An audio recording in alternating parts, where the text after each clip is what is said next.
Hello, everybody. Welcome back to another episode of The GOAT Show, where we interview people that are arguably the greatest of all time at what they do. And the guy that I have in here today is a guy that, and he'll tell you, I've been bugging him for about a year to come on the show. But truth is, he's got kids, he's got a busy life, he's a person that gets asked to speak at several conferences, and so he's tugged in 1,000 directions. And so I'm honored to be able to finally get the day, and we're here.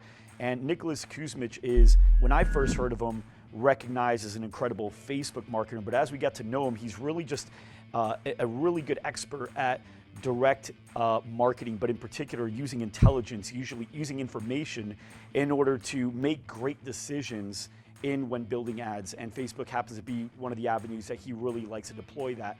So we're going to get a chance to learn from him. Nick, welcome to the show.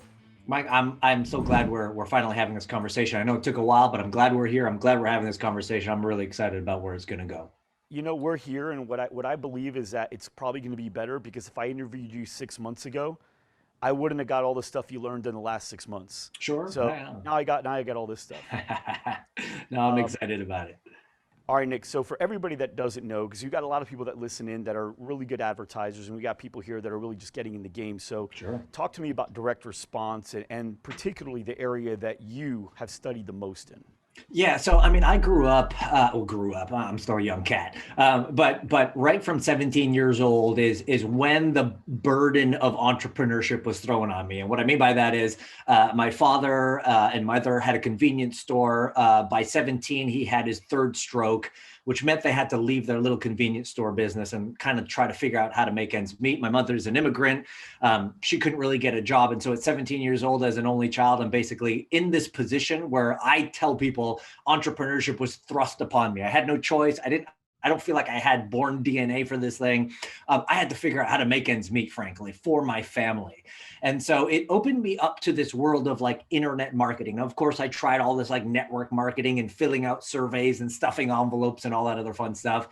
But then I was introduced to this idea of selling stuff on the internet. And all of a sudden, this opened me up to the world of what people might now know as direct response marketing. And direct response is simply, unlike a Gucci ad up on a billboard somewhere or a lady holding a purse and you see the ad and you're like, oh, cool. Direct response marketing is simply how, through your marketing, do you ask your ideal prospect to take a very specific action? And then how do you measure that action for profit? And this is very important to me, because I know if I'm going to spend $1 on advertising or marketing of some sorts, I want to know that I'm making over $1 back. And that's where direct response comes. So I studied this for years and years and years and tried to deploy it in different ways. And then all of a sudden, back in the day, this thing called Facebook came about. And Facebook was like, oh, wow, you can advertise, it's gathering all this data. And back then, Mike, I don't know if you remember, it was the wild, wild west. You could say anything you want. You could call people all sorts of names. You could do whatever you want to try and get the click, which is what old school direct response marketing was all about. Fanatical claims, making huge promises, huge hooks. And then all of a sudden, Facebook's like, nah, no more of that. And all of a sudden, these really great marketers, and if you studied marketing for any length of time, all these great marketers started to get their ad accounts disabled because they were performing direct response marketing on a social platform. And Facebook's argument was, people don't wake up in the morning to come on Facebook to buy something from you. They want to interact and do all these things. And so I was thrust into this position of, I see the power of a social platform like Facebook or Instagram. I see the power of direct response marketing. On the other hand, how do we merge the two? And this has essentially been my life's work for the last 7 to 10 years, is how do we understand the principles of direct response marketing and come on a platform that is really kind of like anti-marketing, if you will, on Facebook or Instagram? And how do you use that platform to grow your business, generate leads, get new clients for whatever it is that you're looking for? And that's really where our focus has been. And fortunately, we've been able to work with some amazing brands, some amazing businesses, have generated over $100 million in revenue through the efforts, and really kind of pinpointed how to do that type of work. I love it. So I'm going to be asking you, so you know what you've learned as merging the two and how you've gotten around that. Sure. Before we do, I want to learn, who are some of the guys that you study from? I know me personally as a marketing guy, I love learning from people like Claude Hopkins, Eugene Schwartz, Yes, Robert right. Collier, David Oh, yeah. Ogilvy, all those guys. Who are some of the people that you've really like, man, I'm pulling this stuff from these guys? Yeah, so that was just it. I mean, like I think years ago I was given my first Eugene Schwartz book, Breakthrough Advertising, and that was like the foray into all the old club, like the old school advertisers, the Ogilvies and the Claude Hopkins and all of that. And then my first internet marketer, and I don't know, Mike, if you might know, do you remember Corey Rudel? No. So he was the first ever internet marketer that ever kind of hit the scene. He's the guy who What's brought his like name? Corey Rudel. I don't know if you know Derek Gell, but that was Derek Gell's an old business partner of Corey's way back in the day. And Corey released an ebook called like Car Buying Secrets or something like that. Okay. And it's basically an information product. We didn't call it that back then, but it was an information product that basically showed people like how to buy cars on discounts or how to get good lease rates and use credit and all this other stuff. And he sold a crap ton of this stuff. And then he started teaching people how to use the internet to do sales and whatnot. And out of that, the whole like fleet of like the Armin Morins and the Frank Kerns and the John Reeses and all the old school guys who kind of like first started bringing internet marketing. So I think my education has been a combination of the old school Eugene Schwartz, Claude Hopkins guys mixed with all the guys who originally brought this idea or this concept of internet marketing to the table, and you smash the two together. And I guess that's how you end up with someone like me who understands like old school stuff with internet stuff, and you bring it all together, and here we are. I love it. Well, I want to study him because it sounds like you like studying from the guys I do. How do you spell his name? I'm looking at it. Is it Cory or is it K and then is it Rudel? How do you spell Yeah, it? so it's Cory or Rey. And Okay. Rudel is Rudhl or something like that. You'll have to forgive me. This is literally like, Rudhl. Okay, so yeah, I was spelling it. Got it. Got it. I see him. Corey Rudl. So let's and go ahead and he, put him up on the screen too. We'll get him yeah, up there. now Okay. he's a legend, but unfortunately, and it must have been a decade ago now, he was really into cars, and he took his car to the track, and one of his cars slipped out, and he died in a tragic racing accident. Well, it wasn't even a racing accident. He just took his car out on the track. Porsches are kind of known for this. He had a really high-end Porsche. He lost traction on it, smashed into a wall. And it was interesting that this happened probably a decade ago. And like the whole internet marketing community who started with him, it was like this somber moment because he was one of the originator guys. He, again, unfortunately, he's not around anymore, but yeah, we owe him a lot because he kind of brought this whole thing. And everyone you know today to be an internet marketer has in some way, shape, or form kind of started from him or one of his people. So it's an interesting kind of story. That's there. pretty awesome. Very cool. Yeah. All right, so now that we know who you study from, which is some of the greats, some of the legends, let's take what you've learned, because here's one thing that I recently learned as well. You know, you take guys back then, the Claude Hopkins and the Eugene Schwartz and all those guys, David Ogilvy, they didn't have Facebook ads, Instagram ads, YouTube ads, all that stuff where they had funnels. They had just kind of, here's a page in a magazine, here's a page in a newspaper, here's a direct mail piece, here's a commercial. Right. And so you had one shot. And I think right now, because of terminology, when we look at a Facebook ad, we think that's the ad and everything else is not the ad. But in reality, the landing page is an ad. And actually, I would say that the landing pages might even be more of an ad than the actual ad. I feel like 100%. the ad is more of like the cover of a magazine that gets you here, and then here we got all the stuff, and then all the thank you pages, the email text, all this is part of the ad. And I think terminology's messed that up for a lot of advertisers. They don't see it that way. So what's your philosophy now when you're looking at social and how you have to look at a campaign and how you integrate the two philosophies together? Yeah, I love that question. So I think at the beginning, and I like to tell it from a story. Like when I try to explain this to people, I say, imagine that you're at a backyard barbecue. Beautiful summer day, burgers on the grill. It's you and your boys, and you're chilling. Maybe your family's there, and you're just having a really good time catching up on the gossip of the week or whatever. This was when we were allowed to gather, by the way, more than 5 people, and that old world that existed. Yeah. And then all of a sudden, out of the blue, some dude bangs on your gate, opens up the gate, makes his way into your backyard, which all of a sudden is already off-putting, but then grabs a burger off the grill, and then comes in your little circle. And as if that weren't bad enough, then they open up their bag and they try to sell you a vacuum cleaner. And I say, pause right there. if that were a true story, it's not, but if it was, and you can imagine yourself in that scenario, how would you feel and what would you do with that vacuum cleaner guy? And most people would say, well, I would be very upset and pissed, maybe hurt him, get him out, like whatever I need to do to remove him from the situation. I said, well, why would you do, what bothered you about that? He said, well, first, like, this is not the time nor the place to be doing that. Right. Secondly, I don't need a vacuum cleaner, like, but the context is not right. And thirdly, even if I did need a vacuum cleaner, now is not a good time to be doing this. Like, there's probably a better time to be having that conversation. And I said, well, that's interesting, because what most people don't realize is that the Facebook or the social or the IG newsfeed, however, whatever platform you like to play on, consider that your backyard barbecue. Like, people like to go out there to hang out, to catch up with friends, to see what's going on, to all that other fun stuff. And then all of a sudden, an advertiser who's trying to sell you a widget or whatever comes on the scene and is like, hey, I don't know you, I don't know me. I'm going to interrupt this little thing you got going on to try to sell you something. And that's why most people don't understand why ads that can work in different places don't necessarily work so well on social, because the point is Facebook and Instagram, keep in mind, they are social platforms. They are not commerce platforms. Right. So if you go on Amazon, it is expected that you are going on there to buy something. That's right. The platform. So you go with a credit card in hand, you're like, I'm looking to buy. Nobody wakes up in the morning with credit card in hand, logs on to Facebook and is like, I'm looking to buy something. So we have that particular reality about social, that people are not there to buy yet. If you can approach it properly, then people are open and interested to buy. So that's kind of the first element of it.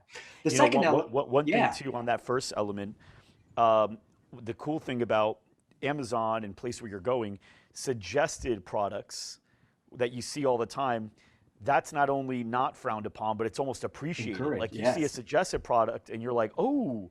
Whereas if you saw that on Facebook, you're almost like, how do they know? Why are they looking into me? Because it's like you said, one's the barbecue and the other one, here I am. I walked into the store. Right. Right. So go ahead. First element down.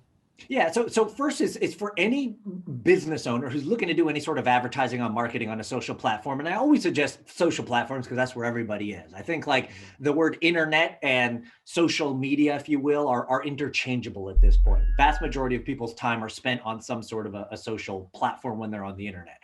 So you have that reality on the one hand, but then you also have the other reality of like, I'm a business owner and I need to sell my services to the right people. Right. And so how do I merge that together without coming across like the vacuum cleaner salesman? And so here's where we start to get this idea of like the philosophy of the funnel, if you will. And I put that in terms because the word funnel has only been around for X number of years now because of our industry. But how I approach it is simply this. Is number one, we start at the point of who is my ideal prospect? I mean, trying to sell a vacuum cleaner to a group of people who may not need vacuum cleaners, that's where that distaste comes from, right? But if you start to get a very clear idea of, hey, I'm a gym owner and I serve entrepreneurs who are looking for like lunch break workouts because that's how the only time they have to work out. Well, great. Now you know who your ideal prospect is, but we always start there. Then the second thing, and again, I'm trying for people to understand, like, most people are like, well, how do I write a good ad? It doesn't matter unless you know these other elements first. So first, who's your ideal prospect? And I don't mean just a good avatar. I mean, if you could only generate clients or customers from this one type of client or customer, who are they? What do they represent? Who are they? How much do they spend? Where do they hang out? All that. It's important to know who that is. Then secondly, to take another step from there, we have to ask, well, what is a solution that they are looking for? What is a problem that they're looking to solve? What is a solution that they're looking for? Let's go back to this whole gym owner thing. If I know that there's an entrepreneur out there who only has an hour break at lunch to come into the gym and work out, what do they want to accomplish? They need speed, right? They need the thing done in less than an hour. They need a gym environment that's going to allow them not to wait in line for things. They're going to be looking for efficiency. How can I get the most done in the least amount of time? Like, these are things we know that they're thinking. And so now once you have an understanding of what it is that they need, and here's my two fundamental laws of advertising online. Law number one is you must give before you ask. Right? I think that the greatest distaste that a lot of people have in advertising is that the advertiser, the business owner, is trying to take before ever providing something in advance of value. So it might sound something like, hey, come to my gym and get a free membership or a free trial, or hey, buy my widget, or join my coaching club, or get a free consult, or whatever. They're always just trying to take. But what if you realize that Facebook is a platform that appreciates the giver and rewards the giver? Now, if you're that gym owner and you're like, okay, well, if I know that my ideal prospect is an entrepreneur who's looking for an hour or less workout, that's looking for high efficiency, get things done, doesn't wait around, what can I provide them in the form of let's call it a 1 to 3 page downloadable PDF. I like lead magnets, as we call them, downloadable PDFs that provide a quick result. And Mike, if we want to deep dive into why we can. Mm-hmm. Yeah. But the basic premise here is, if I can give that gym owner a 1 to 3 page helpful, beneficial, downloadable, effective PDF that essentially says, if you could only do these 3 workouts in 45 minutes, you'll still get 89% of the results than doing all these other workouts, for example. That would be valuable to that person, because they're like, that's exactly what I'm looking. Thank you. Right. So now we know who we're going after. We know what problem to solve. We create a little document, if you will, to help solve that problem. And now this is the thing that we're going to be marketing on the internet. Not the gym, not us, not all these other things, but this document, because that's, remember, the person on the other end of the video or on the other end of the feed is doesn't care about us. They're asking what's in it for me. And so now that we have this thing that we know will help solve a problem, we market that. So we write an ad that says, hey, are you an entrepreneur who's looking for short workouts to maximize your time, blah, blah, blah, blah, blah. If so, I've got this great 2-page thing that's going to really help you out. Come check it out. They click on the ad. And again, to your point, the only point of the ad, and hear me out, if you're going to do any online marketing, super important. The only point of the ad is to get the click. Where I see a lot of people fail with the ad is because they're trying to sell the thing, or they're trying to take too many steps forward in the process. Hey, that's not the point. The point of the ad, like you said, is almost like a pre-ad. It's designed to get the click. So they go over to the landing page.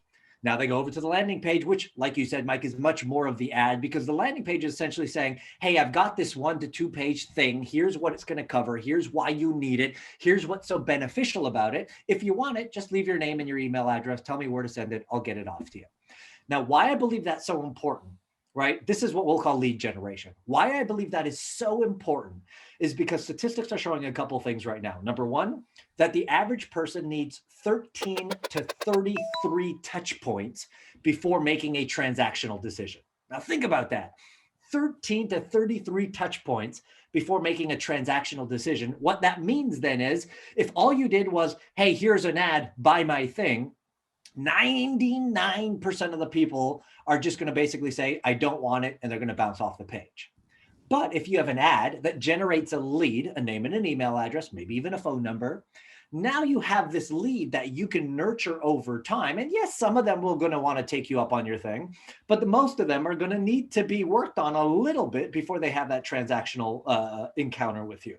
So the point here is, we generate a lead. So we build an asset, a leads list, right? I believe leads are kind of like real estate, in that they are an appreciating asset over time.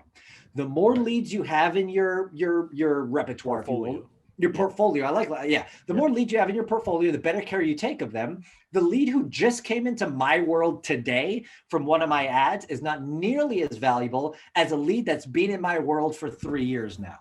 Mm-hmm. And so if you think about that, you're building an asset base here that's going to end up paying you in the long run. That's another conversation. But the point here is, you offer the lead magnet, you generate the lead, and now you have options. And how I like to do it is recognize that every prospect, no matter what industry, no matter what you're selling, no matter what you're doing, fits into 3 categories, 3 speed categories. And for the sake of easy language, let's just call them fast, medium, and slow. A fast laner is someone who already knows that they have a problem and is looking for an immediate solution. And the best thing you could do for that person is get the hell out of the way and let them have the thing that they want. Right. And what I mean by that is, let's say they download the lead magnet, they're the entrepreneur looking for the gym, and right then and there, you say something like on the video, on the thank you page or whatever, you say something like, hey, Nick here, thank you so much for downloading that thing. I can only assume that if you want that thing, you're looking for, a fast way to get a workout done that doesn't have lines and it's going to get you a great result. Well, if that's you, let me tell you what's going to happen. Over the next couple of weeks, I'm going to send you a ton of emails and some videos and stuff that's going to be helpful for you. But I bet you're a bit like me and you just want to fast track the result. So what we have is, here local in our Toronto area, we have a local gym that does this, this, and this, and this. And I want to gift you a free 7-day experience experience, just so you can come in, we can shake hands, meet, you can get the experience, see if it's a good fit for you, and come on by and try something like that, let's say. Now, there's going to be a good percentage of people who are basically going to be like, damn straight, I'm in, count me in, let's go. Right? These are the fast laners. They just want to take action now. The worst thing you could do for them is like, hey, I know you want this solution, but come watch this 45-minute webinar before you even make a decision. Or I'll right? be sending you an email a day for the next 21 days with a tip. Yeah. Right. Before you could take any action. Right? Get out of the fast person's way. Now, for everybody else, there's going to be medium movers who need the 13 to 33 touch points. And frankly, there's going to be slow movers who are going to be sit on your asset pool, your portfolio, if you will, your list for 6 months, a year, 3 years, maybe, before they're like, okay, well, now I need to take an action. And you see, they're all just as valuable. The problem I see with most people marketing on the internet right now is they only care about the medium mover. They forget that there's a fast group and they forget that there's a slow group, and they're basing their entire revenue and their entire business model on the medium movers. But if all you'll do is add an element that tailors to the fast people and another element that tailors to the slow people, and you bolt those onto the medium, now I believe, and this is just easy numbers, you're increasing your potential revenue from 33% max potential to 99% because you're tapping into all three categories. So I got a question on that. Yeah, I got a question on that. So just so I could see it clearly, because I feel like if I can't see it clearly, some others might not be able to either. So give me a quick example of like a medium avenue, and then a fast and a slow that you, so what's my journey look like? I opted in, I clicked on the ad, you got me here. What's that look like?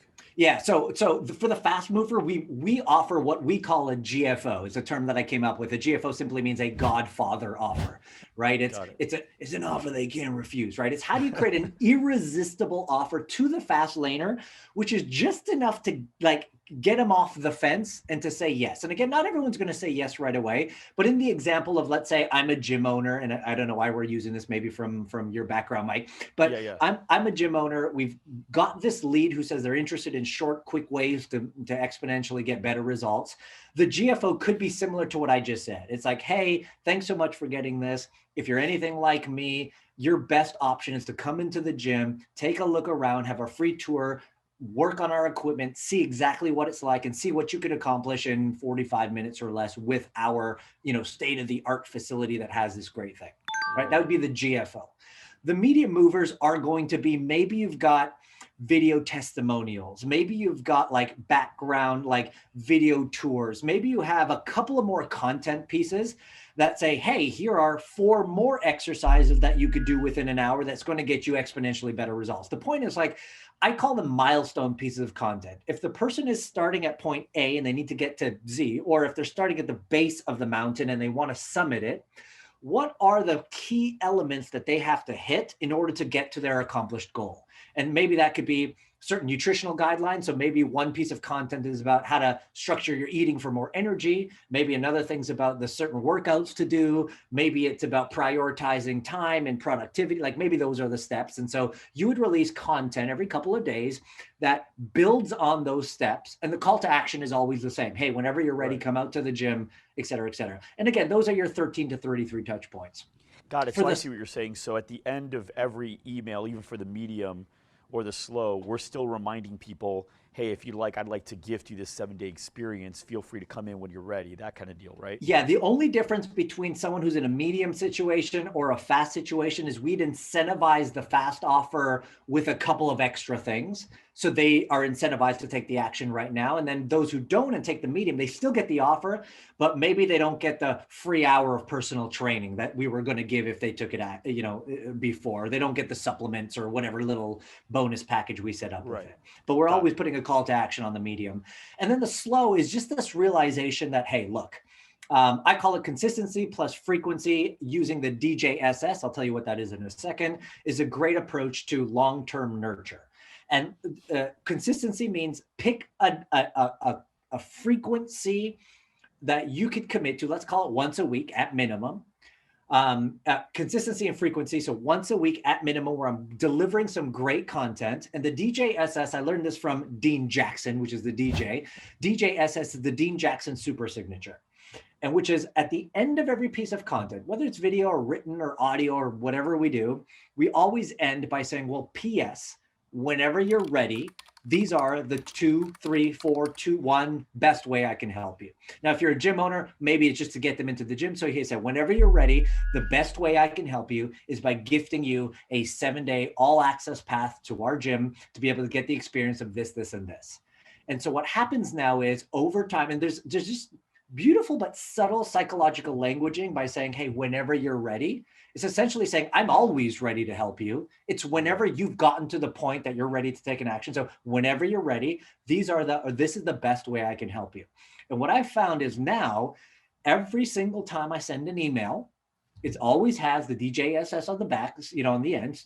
P.S. Whenever you're ready, this is the best way I can help you. There are always people taking action. Now, not a whole ton, but there's always people clicking on the thing and taking me up on my offer at the time. And so now what I have is this beautiful ecosystem of every time a lead is generated, they're presented with a GFO right away. For those who take me up on it, great. For those who don't, no worries. They're going to be put in a little bit of a funnel, right? Whether that's a webinar or video content or written content or audio, whatever. They're going to be put into a bit of a marketing sequence, always with the call to action to take the action. And heck, if that lasts for 21 days and they don't take any action, all good. Now, once a week, they're going to get another great piece of content, always with the DJSS. And it's funny, Mike, sometimes people come to me and says, I've been on your list for 4.5 years and now I'm finally ready to get involved with your work. And had I had not accounted for those people with my slow process, I may have never had that opportunity to serve them that way. So this is my philosophical approach to marketing on the internet, because I feel like you just make the most of your experience in every advertiser dollar spent. Yeah, I agree. And the interesting thing is, you don't think about the fast movers or slow movers or medium movers. You think about who you typically are. I think that's a mistake a lot of people make is, I wouldn't want it this way. And, one of the things that some of the greats really praise most of the results to is not creativity, but research, and being able to really know, like, who are my prospects. And, I think one of the best headlines was by David Ogilvy. It was about the Rolls Royce. And can't remember what it was, but it was something along the lines of the loudest thing about a Rolls Royce going 60 miles an hour is the electric clock. The clock, yeah. And he didn't think of that. He didn't create that. He was just asking engineers and asking people that work there. And one engineer just said it, right? He goes, yeah, the fastest thing about this thing is even at 60 miles an hour, the electric clock's the only thing you hear. And then he went, boom, that's it. That's right. That's the thing, right? Well, to that point, Stella Artois, the beer company, yeah. One of their old headlines, and I love this. It just goes to show you how well they know their people. One of their headlines was reassuringly expensive, and the sub headline was, we cut no costs in the creation of our beer, and then we pass those costs on to you, our customer. And that was their line. So basically, I'm paying for better. I'm paying for better. But they knew their people liked it, so yeah. What an interesting angle. Well, there's a lot of research about, culturally different things. Like in an Asian culture, what's been shown in data is that they actually value bargains and they like bartering. Bartering is actually a part of the culture. Sure, right. Or not bartering, negotiating, and that's part of the culture. If they don't, even if they pay full price, as long as you start it up and they negotiated to that price, they feel good about the deal. But unless they don't, it's different.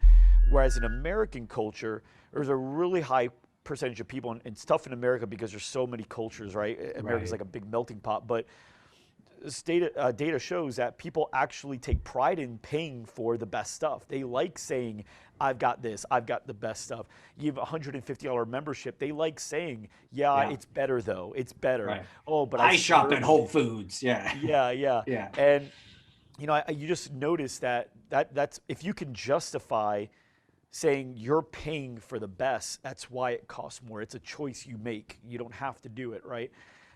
It's interesting, but you have to be able to tailor it. And I think that's such a great way of flipping something and making, perception, making one thing look like a complete opposite thing. Right. I'm not paying more for beer. I'm paying more. I'm investing more into the beer I want. It's my choice to invest into that quality.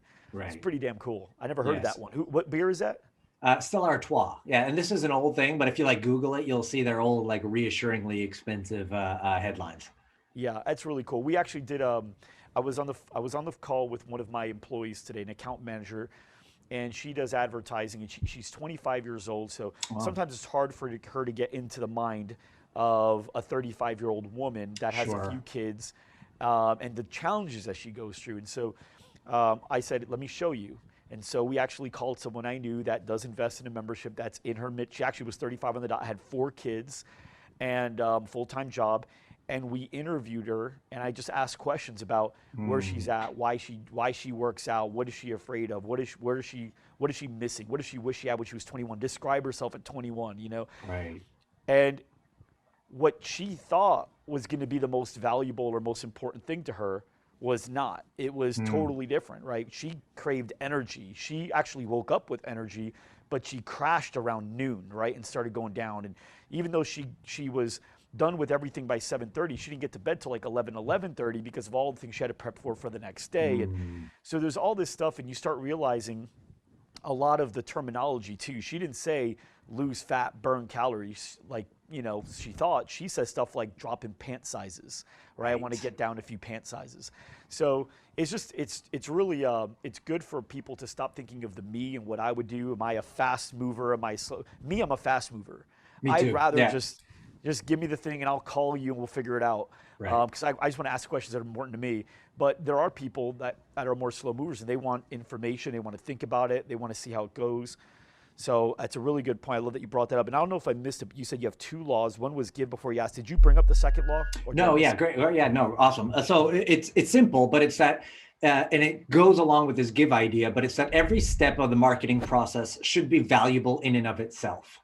And so what I mean by that is I want anybody that has some sort of marketing exposure to me. And let's frankly put, I mean, this interview that we're doing, whoever's seeing it, it's kind of marketing on one degree. Mm-hmm. But I know that everybody who's watching this or listening in on this is not going to be a client of mine. I get Right. that, but I would be heartbroken if every single person who watched this didn't say, "Oh, I learned something new," or "I Right. took something Right. away." And so for the entrepreneur, like oftentimes they see marketing or advertising as a zero sum game. But my encouragement is if every part of your marketing process is valuable in and of itself, so much so that even if that person does not transact with you, they walk away saying, I got value from that. That is invaluable because I believe, especially in social, and here's some other things that we may want to talk about, like value is probably one of your best forms of marketing.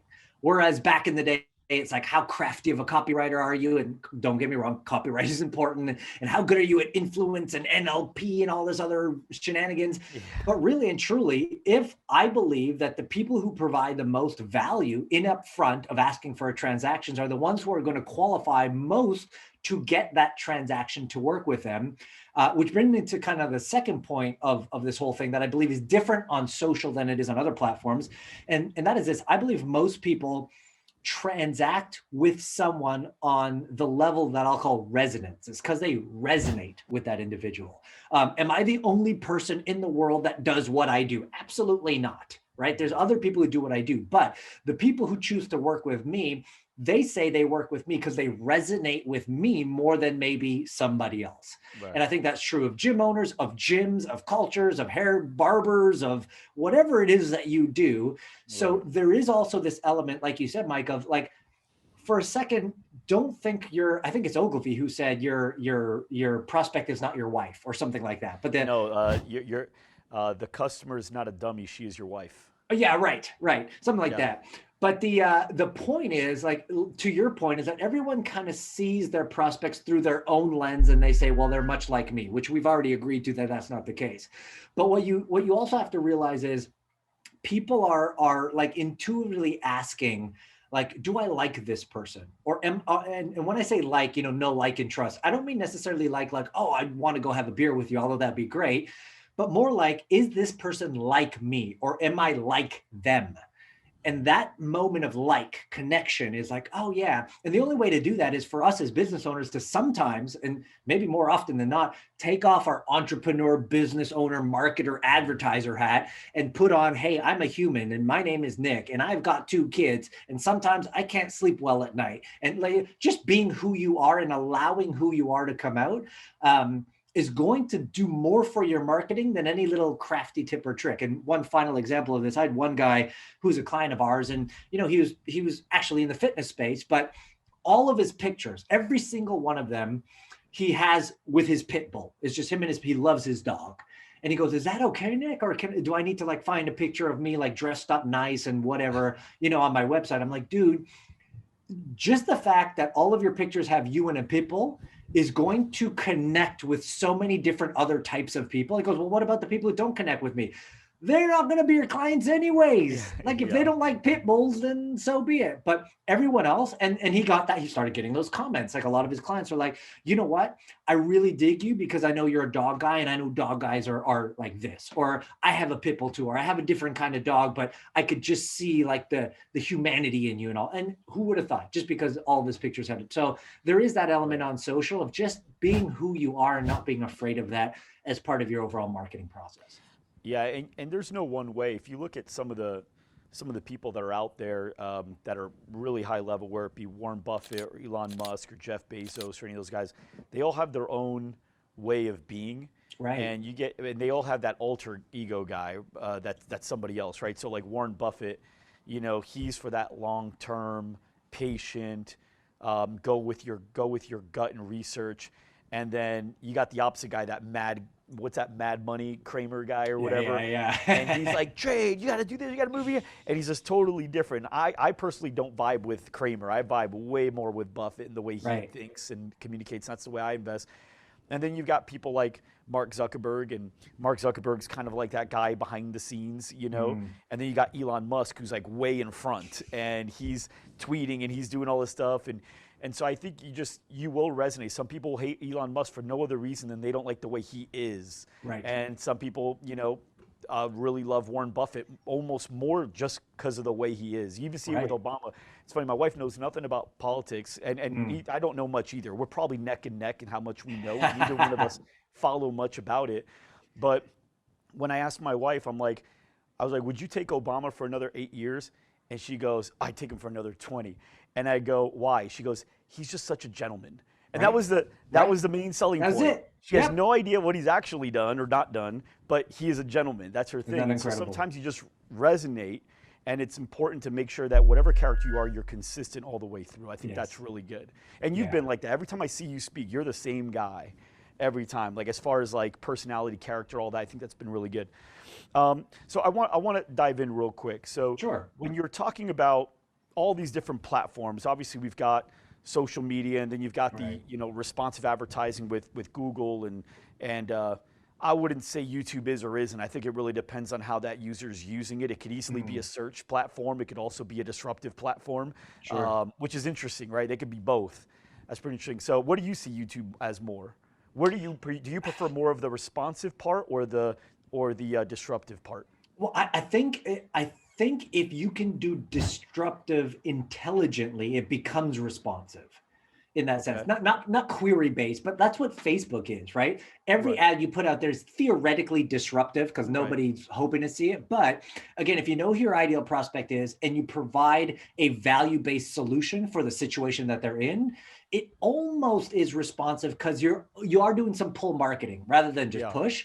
And so I think if you could do disruptive well, that's kind of the best blend of how to understand social and apply it. But YouTube's a tricky one because I didn't realize I had I guess that's an ad blocker on YouTube. I didn't realize this. And so I'm like, why are people complaining about ads? I haven't seen an ad on YouTube for ages. And then when I updated my computer, like all that went away. And there's ads every 4 minutes in the videos. I'm like, oh, now I want to shoot myself. So the disruptive part can be overdone. But again, these platforms are on the surface designed to be advertising. I'm sorry, not on the surface. They're designed to be social, but underneath they're designed to be advertising. So you just got to find that blend. Yeah. with Apple making some changes Yeah. to the remarketing, and a lot of people are thinking that could be a big hit, and I think it could be if you don't adjust. One of the strategies I'm currently considering is, and it's something that's always been important, but now even more so, is capturing email addresses. Because, can I retarget you based on pixels? Well, if you're an iOS user with iPhone, I may not have the ability to keep hitting you. But if I'm not, if you're not in my custom audience because of a pixel, if you're in there because of an email address, then I can still retarget you. I just have to get your, some way, somehow, I got to get your email and keep that custom audience updated with a list. Right. How are you seeing the Apple, the iOS thing affecting us? And then what's your adjustment going to be? Yeah, it's a great question. And I think at the point of us having this conversation, it is a little too early to tell. I want to remind people that this is not the first time something like this has come across for Facebook, right? Safari as a browser already doesn't allow pixels. Chrome has a bunch of like plugin things that prevent pixels from dropping. I think this is a big one because Apple's kind of been really public about it. And then Facebook's rebuttal has been very public about it. Yeah. And so everyone's kind of freaking out.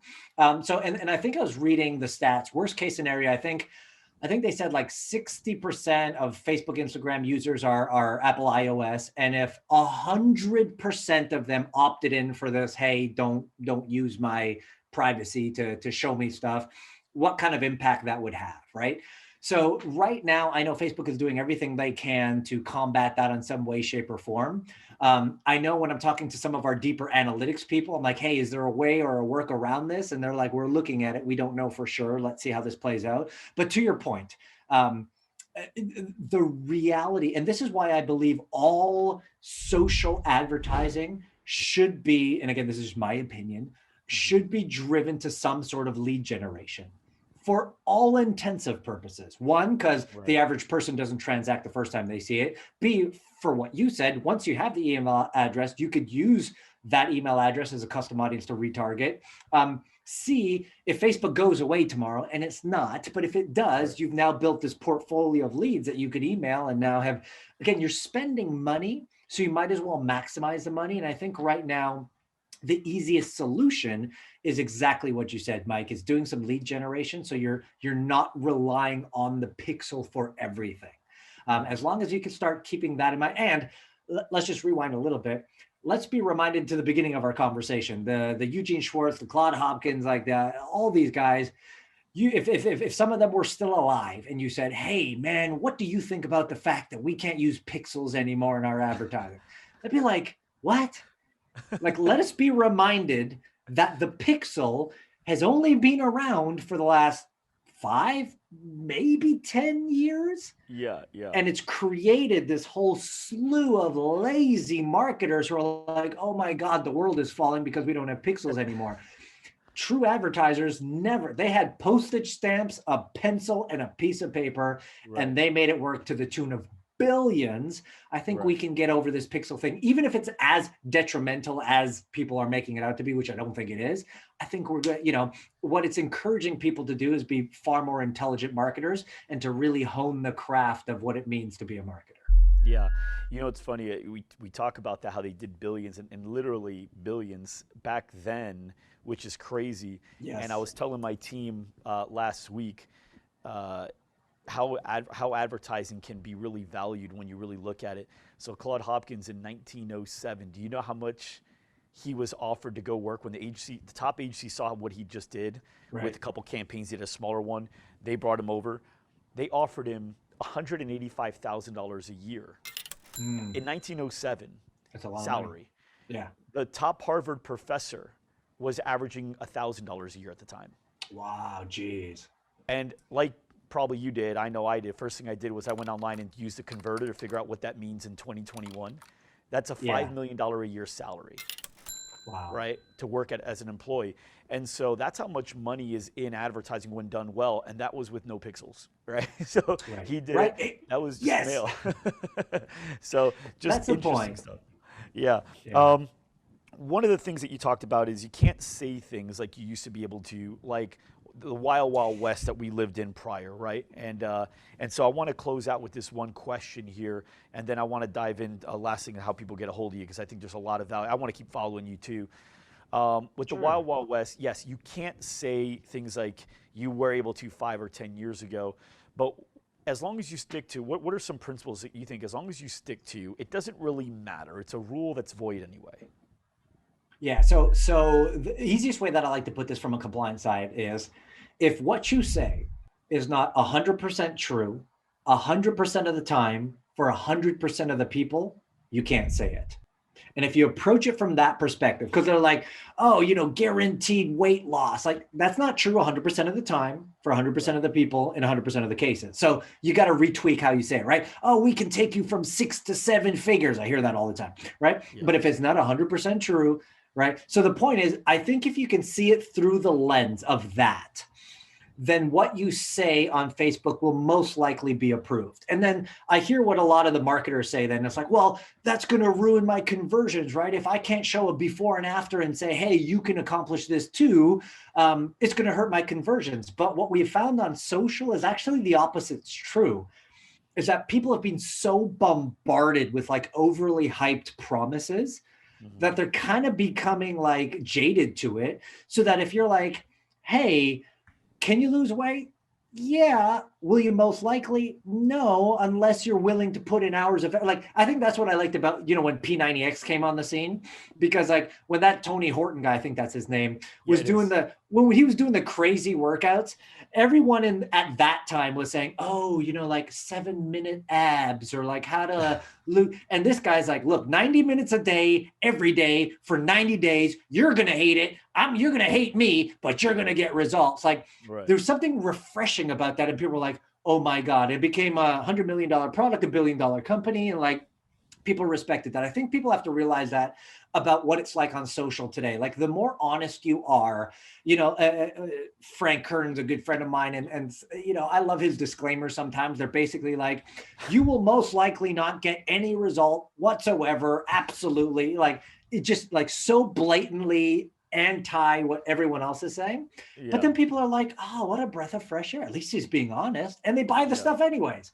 So don't worry. Like, I think authenticity and being honest and laying that into what you say not only makes you compliant for one thing, but also actually increases conversions. And so you're going to be better off regardless. I love it, man.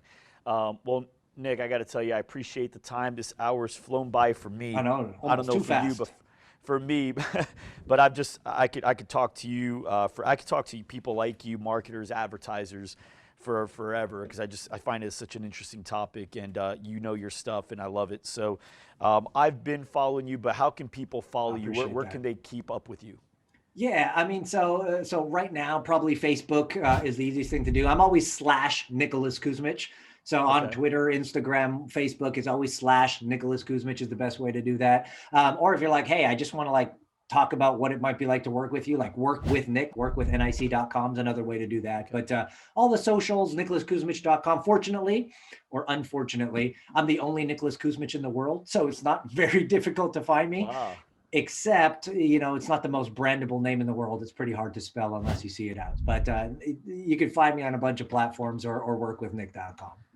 I love it. And you said work with Nick is NIC? Yes, so work with right? NIC. So NIC.com. Yeah. Got it. Yeah. So we're going to put that up on the screen too.